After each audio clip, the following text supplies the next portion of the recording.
सततच्या पावसाने मुंबईच्या लाईफलाईनचा खोळंबा, मध्य आणि हार्बर रेल्वे सेवा ठप्प, तर पश्चिम रेल्वेची वसई ते विरार वाहतूक बंद.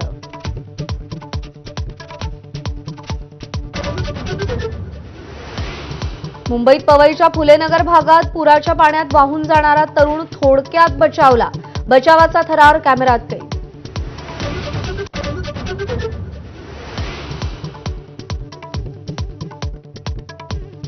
सततच्या धुवाधार पावसानं मिठी नदी धोक्याच्या पातळीकडे. क्रांतीनगर कुर्ला भागातील 350 नागरिकांचं स्थलांतर, पालिकेकडून खबरदारीचा उपाय.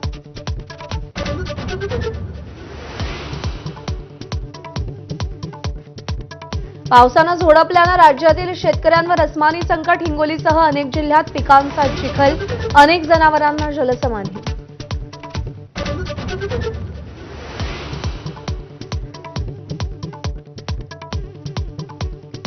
नांदेडच्या मुखेडमध्ये वाहून गेलेल्या 5 पैकी 4 मृतदेह सापडले. एकाचा शोध सुरू. मदत कार्यासाठी सैन्य दलाची तुकडी हसनाळ गावात.